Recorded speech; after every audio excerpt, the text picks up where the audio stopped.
안녕하십니까? 라는 인사말을 우리는 주로 나눕니다. 그 말을 듣고 그냥 익숙하기 때문에 네, 안녕하세요라고 대답할 때가 많이 있죠. 근데 그 내용을 곰곰이 생각해 보면은 과연 내가 정말로 안녕한가, 평안한가? 여러분, 그 나의 안녕의 기준, 평안의 기준을 어디에 두십니까? 우리는 사실 내가 잘 지내고 있는지, 괜찮은지를 무엇으로 비교하는가 하면은 나의 주변 사람들과 비교를 통해서 나의 모습을 이렇게 가늠하는 것은 아닌가 생각해 봅니다. 다른 사람보다 내가 뒤처지진 않았는지, 더 나은지, 그 우열을 따지는 거죠. 그래서 우월하면 어떻습니까? 안녕한 것 같고, 열등하다고 생각되면은 안녕하지 못한 것 같죠. 우리는 자주 그런 경향에 빠지는 경향들이 있습니다. 우리가 보고 듣는 것들의 소식으로 우리를 가늠할 때에 과연 나는 괜찮은가, 그렇지 않은가. 특히 요즘 사회는 SNS가 많이 발달해서 SNS는 마치 앨범과 같습니다. 그 앨범에 우리는 선별해서 사진을 골라 올리는 거죠. 그래서 그런 인터넷이라든가 스마트폰으로 보는 주위의 사람들의 삶이 다들 안녕한 것처럼 보이기 마련입니다. 선별해서 골라 올린 것임에도 불구하고 말이죠. 그래서 우리는 그 이면을 보지 못하고 다들 나보다 낫구나, 난 그렇지 못하구나 생각할 때가 있다는 거죠. 그러나 어저께 살펴보았듯이 우리가 잘 지내는지의 여부는 바로 하나님과 함께 하시는 것에 달렸다는 것을 살펴보았습니다. 하나님께서 함께 하시는 것이 바로 우리의 형통이라는 것을 확인해 봤죠. 그래서 하나님과 함께 하시면 우리가 앞으로 나아가고 있는 거다. 그 형통의 의미, 앞으로 나아가는 것, 그것을 주님과 함께 한 걸음 한 걸음 잘 가고 있다면 형통한 거다. 그런 이야기를 나눴습니다. 물론 그 길이 우리의 기대와 다른, 마치 세상이 보기에는 추락하는 것 같고 후퇴하는 것처럼 보일지라도 하나님의 뜻대로 가고 있는 것이라면, 그렇게 나아가는 것이라면 앞으로 가고 있는 것이다. 그게 바로 형통이다 하는 내용을 나눠봤습니다.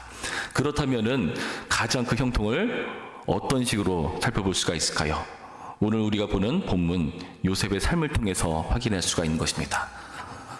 잘 보시면 1절부터 6절까지의 말씀 보시면 그 요셉이 주인에게 형통한 모습을 보여주고, 그리고 20절부터 23절 말씀 보시면 그 요셉이 옥에서 간수장의 은혜를 입으면서 형통한 모습을 보여주고 있죠.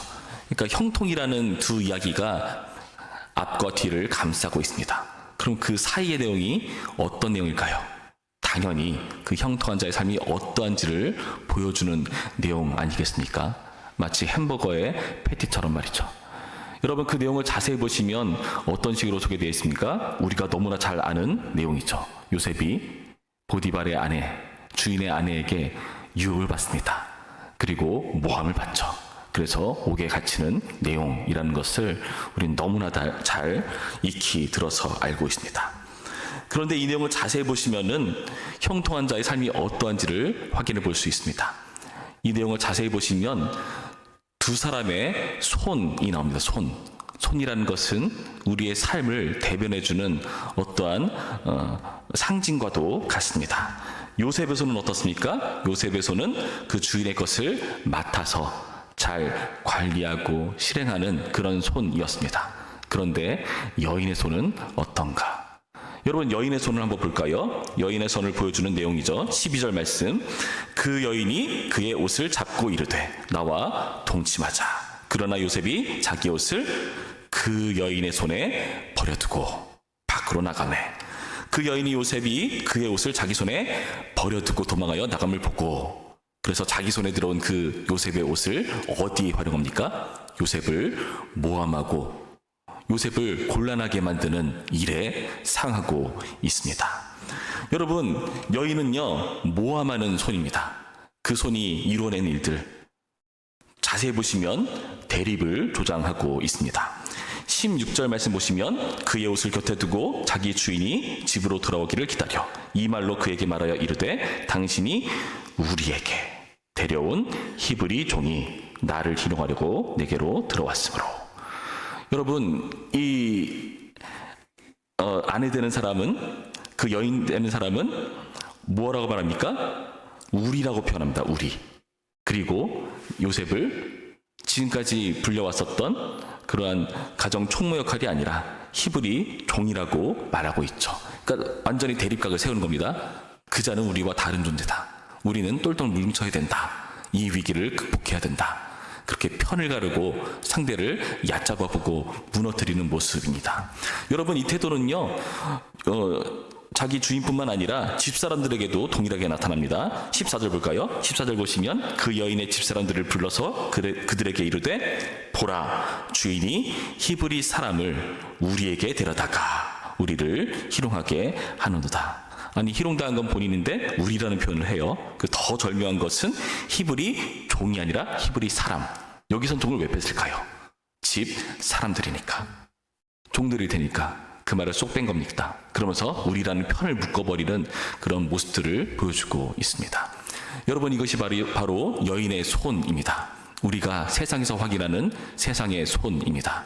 그리고 이 사람들은 우리라는 잣대를 가지고, 우리라는 그런 명분을 가지고 정말 제대로 살려는 사람들을 이렇게 모함하고 무찌르는 모습을 확인할 수가 있습니다. 여러분, 그래서요, 우리는 이 우리에 현혹될 때가 많습니다.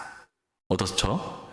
이러한 우리라는 그런 세력이 세상의 주류인 것처럼 보이기 때문에 우리도 우리가 되려 하죠. 그렇게 함으로써 이런 대세의 손에 이끌려서 이 길에 우리가 들어서면 형통한 길로 갈 수 있다, 여기고 헷갈릴 때가 있다는 거죠. 여러분, 우리가 알다시피 우리가 아는 형통은 이런 형통이 아닙니다. 그 형통은 무엇입니까? 하나님과 함께하는 게 형통이죠. 하나님과 함께한 자 요셉은 어떤 손이었습니까? 한번 자세히 볼까요? 요셉은요, 굉장히 그의 손이라는 표현이 많이 등장합니다. 3절 말씀 보시면은 뒷부분에 또 여호와께서 그의 범사에 형통하게 하심을 보았더라. 여기도 원문에는요, 범사에 그의 손을 형통하게 하심을 보았더라가 원문입니다. 그의 손이라는 표현이 나와요. 4절에도 뒷부분 보시면은 자기의 소유를 다 그의 손에 위탁하니. 6절 말씀, 주인이 그의 소유를 다 요셉의 손에 위탁하고. 그리고 8절 말씀, 요셉이 거절하며 자기 주인의 아내에게 이르되 내 주인이 집안의 모든 소유를 간섭하지 아니하고 다 내 손에 위탁하였으니. 여러분, 계속해서 자기 손에 주인이 무언가를 위탁했다는 말을 하고 있습니다. 그래서 그 손으로 위탁한 것을 이 요셉은 어떻게 합니까? 이 원문을 자세히 보시면 그 4절 말씀에 그가 요셉을 가정 총무로 삼고라는 표현이 있잖아요. 이 총무로 삼고라는 것이 숫자를 센다, 그리고 방문한다, 시차를 위해서요, 그런 역할을 하는 걸 말합니다. 그런데 이 동이라는 표현이 5절 말씀에 자기의 집과 그의 모든 소유물을 주관하게 한 때부터, 여기서 주관하다는 의미도 동이라는 표현을 씁니다. 계수하고 관리하고 시찰하는 것.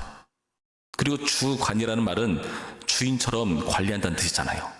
주인은 아님에도 불구하고 그 일을 맡았기 때문에 주인의 방불한 정도로 그 물건에, 그 사업에 신경 쓰고 관리하고 애쓰는 충성된 모습을 보여주고 있는 겁니다. 여러분, 요셉의 손이 이렇게 충성을 지향하고 있습니다. 요셉이 이렇게 충성하는 모습, 그것은 자기 손에 붙들린 것뿐만 아니라 금지된 것 또한 마찬가지입니다. 4절부터 6절 말씀, 7절부터 10절까지 말씀 보시면은 계속해서 그 아내한테 뭐라고 하면서 거절합니까? 9절 말씀, 이 집에는 나보다 큰 이가 없으며 주인이 아무것도 내게 금하지 아니하였어도 금한 것은 당신뿐이니 당신은 그의 아내임이라. 유혹을 거절한 이유가 뭘까요? 주인이 금한 것이기 때문에 그렇습니다. 위탁한 것은 주인처럼 이것을 관리하죠. 그러나 금한 것은 절대로 손대지 않습니다. 여러분, 이게 종의 태도이지 않습니까? 그렇다면은 요셉이 이렇게 철저히 주인의식을 가지고 종과 주인으로서의 관계를 의식하면서 위탁한 것은 관리하고 금지된 것은 철저히 손대지 않는 그런 모습은 어떻게 해서 가능했겠습니까? 어떻게 해서 주인과 종의 관계를 철저하게 지킬 수 있었겠습니까? 권력 때문에요? 아니요. 그렇게 말하지 않습니다. 9절 뒷부분 볼까요? 그런즉 내가 어찌 이 큰 악을 행하여 하나님께 죄를 지으리까? 하나님께 죄를 지으리까? 라고 말하죠. 요셉이 형통한 이유 우린 잘 알고 있죠? 하나님이 함께 하시니까. 여러분, 하나님이 함께 하신다는 건 구체적으로 뭐냐? 나와 함께 하시는 하나님을 의식하는 겁니다. 그래서 단순히 주인에게 죄를 짓는 게 아니에요. 하나님께서 어떤 뜻이 있어서 나를 이 자리에 두신 걸 텐데, 그렇다면 내가 이 자리에 충성스럽게 살아내야 될 텐데, 하나님께서 지켜보시는데 지금 나는 하나님께서 종이라는 어떤 특별한 위치에 두셨다. 그리고 나로 말미암아 나의 주인이 복을 받도록 하셨다. 복의 근원으로 역할하게 하셨다. 이 의식이 있는 겁니다. 그래서 그 자리에서 종된 역할을 무시하고 외면하고 불충하는 것은 하나님께 대한 악이라고 규정하고 있다는 겁니다. 여러분, 우리도 마찬가지입니다. 여러분, 형통하고 싶으십니까? 형통한 삶을 살고 싶으십니까? 요셉의 경우는 어떻죠? 우리와 함께 하시는 하나님을 의식하는 것이 형통한 삶이라고 합니다. 여러분, 하나님을 의식하며 살아가시다가 어떤 일을 당하셨습니까? 복을 받았더라. 금방 나오면 좋을 텐데 아니요, 모함 받고 옥에 갇혔더라 싶은 순간들이 있습니다. 그러나 여러분, 너무 낙심하지 마시기 바랍니다. 하나님께 죄를 지으리까 하면서 그걸 의식하며 살아가는 그 삶이 복된 삶이라는 것을 오늘 우리 본문은 우리에게 소개해주고 있습니다. 주님께서 맡겨주신 자리에서 충성하는 것 별로 그렇게 어렵지 않습니다. 이론적으로는요. 뭘까요? 저는 목사입니다. 목사기 때문에 목사의 역할에 충성하는 게 하나님을 의식하는 거죠. 내가 누군가의 엄마와 아빠라면은 그 가정의 엄마로서 아빠로서 역할에 성실히 임하는 것이 그것이 바로 하나님께 대한 충성입니다. 내가 교사라면은 아이들을 잘 가르치는 게 당연히 교사 역할이죠. 의사라면요, 당연히 환자를 잘 고치는 것. 여러분, 이론적으로는 간단하죠. 그런데 그렇지가 않아요. 제가 어디선가 들은 소식에 의하면 요즘 의대를 가려는 사람이 많다고 합니다. 왜 의대를 많이 가려고 할까요? 정말 병들고 아프고 그런 환자들을 돌보고 고치고 싶은 소명 때문에 의대를 가는 것인가? 저는 의문입니다. 내가 교사를 하려는 이유?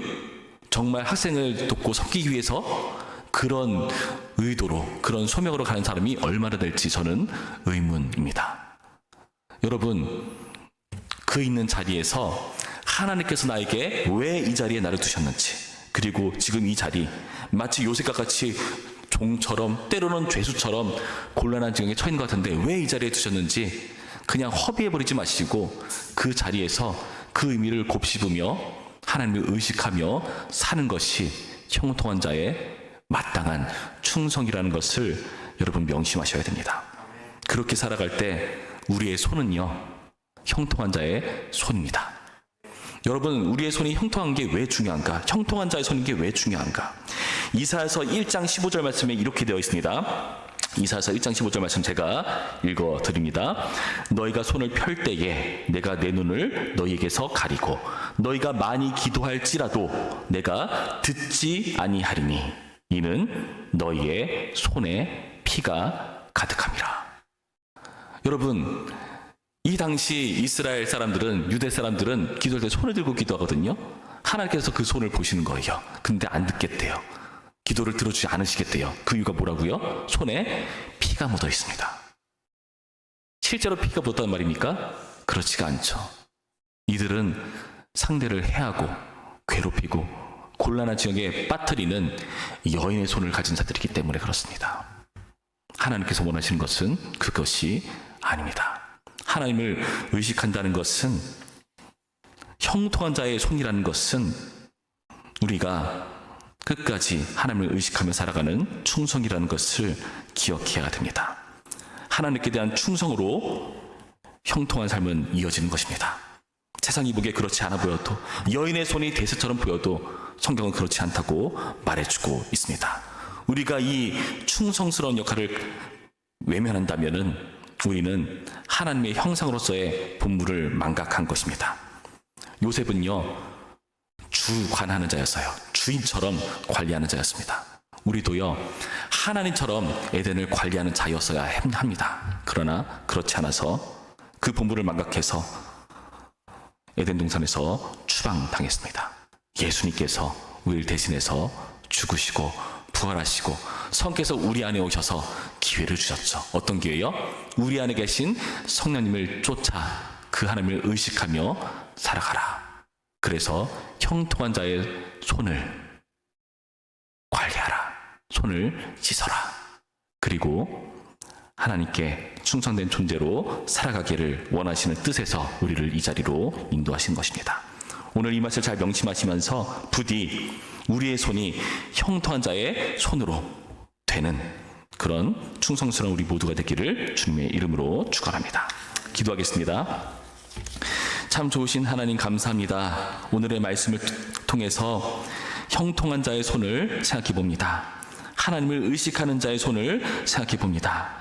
주님, 내가 이 자리에 불충하는 것은 하나님께 대한 불충입니다. 하나님께서 하나님의 귀한 뜻과 목적이 있기 때문에 그 과정 가운데 우리를 이 자리에 두셨는데 우리는 여전히 이 종이라는 자리가, 이 죄수라는 자리가 싫어서 여인의 손을 쫓으려는 그런 모습을 보이는 것은 아닌가 싶습니다. 주님, 이제 우리가 이 자리에 충성할 수 있도록 인도하셔서 하나님의 형통한 자로서의 삶을 포기하지 않게 하시고 우리의 기도가 하나님께 반드시 연락되는 그런 역사가 있도록 우리가 우리의 손을 씻고 하나님을 의식할 수 있도록 도와주시옵소서. 감사하며 예수님의 이름으로 기도합니다. 아멘.